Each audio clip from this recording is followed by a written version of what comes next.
हरे कृष्णा। आप सभी को आमलकी एकादशी की हार्दिक शुभकामनाएं। फागुन मास के शुक्ल पक्ष की एकादशी को आमलकी एकादशी कहते हैं। आमलकी यानी कि आंवला। आंवला को शास्त्र में श्रेष्ठ स्थान प्राप्त है। विष्णु जी ने जब सृष्टि की रचना करने के लिए ब्रह्मा जी को जन्म दिया, उसी समय उन्होंने आंवले के वृक्ष को भी जन्म दिया। आंवला को भगवान विष्णु ने आदि वृक्ष के रूप में प्रतिष्ठित किया। इसकी हर अंग में ईश्वर का स्थान माना गया है।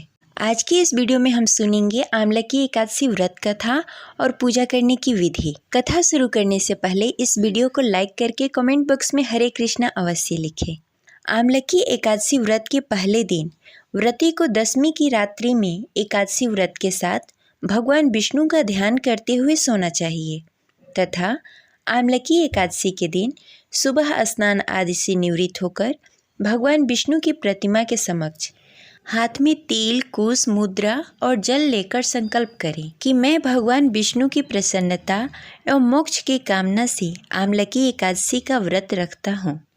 मेरा यह व्रत सफलतापूर्वक पूरा हो, इसके लिए श्री हरि मुझे अपने शरण में रखें। तत्पश्चात भगवान विष्णु की पूजा आराधना करें। इसके पश्चात पूजन सामग्री लेकर आंवले के वृक्ष की पूजा करें। सबसे पहले वृक्ष के चारों ओर भूमि को साफ करें और उसे गाय के गोबर से पवित्र करें। पेड़ के जड़ में एक वेदी बनाकर उस पर कलश स्थापित करें। उस कलश में देवताओं और तीर्थ स्थानों, सागरों को आमंत्रित करें। कलश में सुगंधित पुष्प और पंचरत्न रखें। इसके ऊपर पंच पल्लव रखें, फिर दीप जलाकर रखें। कलश पर श्रीखंड चंदन का लेप करें और वस्त्र पहनाएं। अंत में कलश के ऊपर श्री हरि विष्णु के छठवें अवतार परशुराम जी की स्वर्ण मूर्ति स्थापित करें या तस्वीर स्थापित करें। फिर विधिवत पूजा करके आंवले वृक्ष का परिक्रमा करें। पूजा के दौरान ओम नमो भगवती वासुदेवाय नमः मंत्र का जाप करते रहें। रात्रि में भगवान विष्णु की पूजा आराधना करें। भजन कीर्तन करते हुए प्रभु का स्मरण करें। द्वादशी के दिन सुबह ब्राह्मण को भोजन कराकर दक्षिणा देकर तथा परशुराम जी की मूर्ति समेत कलश ब्राह्मण को भेंट करें। इस क्रिया को करने के पश्चात पारण करके आप व्रत खोल सकते हैं। भगवान विष्णु ने कहा है कि जो भी व्यक्ति आमलकी एकादशी का व्रत का पालन करता है उसे मोक्ष की प्राप्ति होती है और समस्त पापों से मुक्ति प्राप्त करता है। अब चलिए सुनते हैं आमलकी एकादशी व्रत कथा। प्रेम से बोलिए लक्ष्मी नारायण की जय। मंधात जी बोले कि हे वशिष्ठ जी, यदि आप मुझ पर कृपा करें तो किसी ऐसे व्रत की कथा कहिए जिससे मेरा कल्याण हो। महर्षि वशिष्ठ जी बोले कि हे राजन, सब व्रतों में उत्तम और अंत में मोक्ष देने वाली आमलकी एकादशी का व्रत है। मैं सविस्तार वर्णन करता हूँ, आप ध्यानपूर्वक सुने। यह एकादशी फागुन मास के शुक्ल पक्ष में होती है। इस व्रत को करने से समस्त पाप नष्ट हो जाते हैं। इस व्रत का फल 1000 गौ दान करने के बराबर फल प्राप्त होता है। अब मैं आपसे पौराणिक कथा कहता हूँ, आप ध्यानपूर्वक सुनिए। एक वैदिश नामक नगर था जिसमें ब्राह्मण, क्षत्रिय, वैश्य, शूद्र चारों वर्ण आनंद पूर्वक रहा करते थे। उस नगर में सदैव वेद ध्वनि गूंजा करती थी तथा पापी, दुराचारी तथा नास्तिक उस नगर में कोई नहीं था। उस नगर में चैत्रथ नामक चंद्रवंशी राजा राज्य करता था। वह अत्यंत विद्वान और धर्मी था। उस नगर में कोई भी व्यक्ति दरिद्र और कंजूस नहीं था। सभी नगरवासी विष्णु भक्त थे और आबाल वृद्ध स्त्रियां पुरुष एकादशी व्रत किया करते थे। एक समय फागुन मास के शुक्ल पक्ष की आमलकी एकादशी आई। उस दिन राजा, प्रजा तथा बाल वृद्ध सबने हर्षपूर्वक व्रत किया।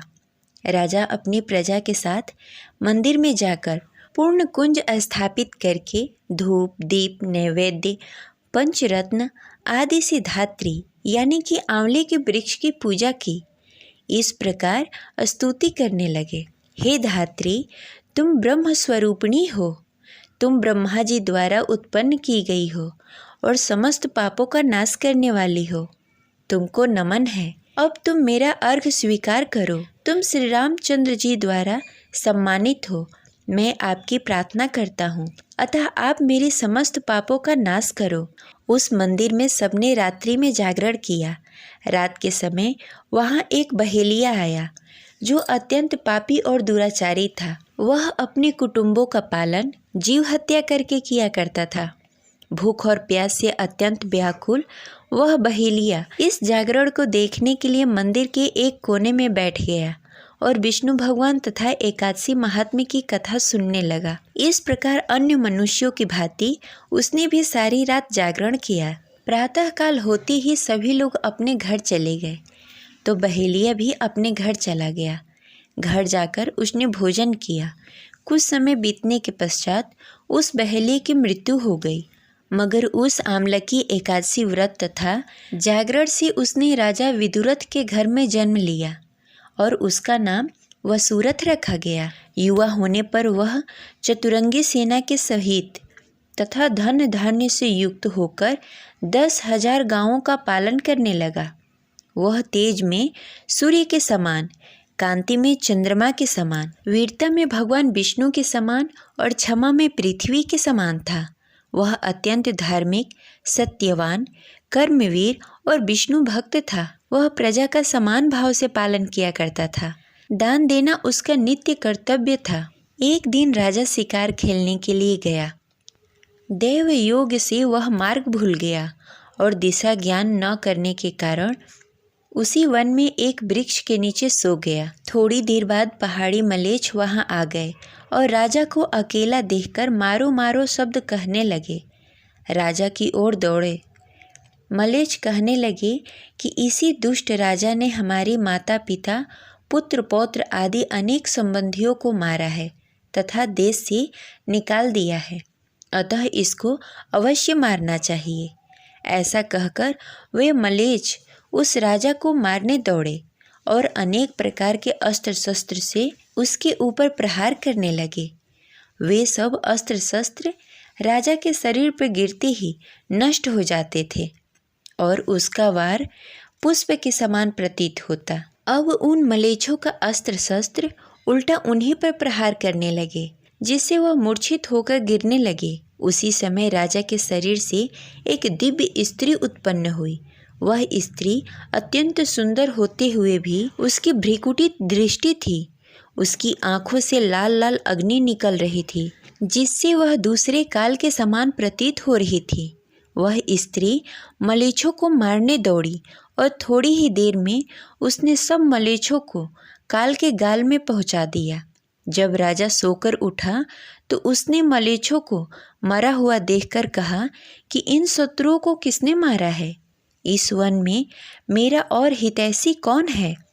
वह ऐसा विचार कर ही रहा था कि आकाशवाणी हुई, हे राजन, इस संसार में विष्णु भगवान के अतिरिक्त और कौन तुम्हारी सहायता कर सकता है? इस आकाशवाणी को सुनकर राजा अपने राज्य में आ गया और सुखपूर्वक राज करने लगा। महर्षि वशिष्ठ बोले, हे राजन, यह आमलकी एकादशी व्रत का प्रभाव था। जो मनुष्य इस आमलकी एकादशी व्रत करते हैं वे प्रत्येक कार्य में सफल होते हैं और अंत में विष्णु लोक को जाते हैं। ये रही आज की कथा। प्रेम से बोलिए लक्ष्मी नारायण की जय। अगर आपको यह कथा अच्छी लगी तो इस वीडियो को लाइक करके कमेंट बॉक्स में हरे कृष्णा अवश्य लिखें। मिलते हैं अगले वीडियो में, तब तक के लिए हरे कृष्णा।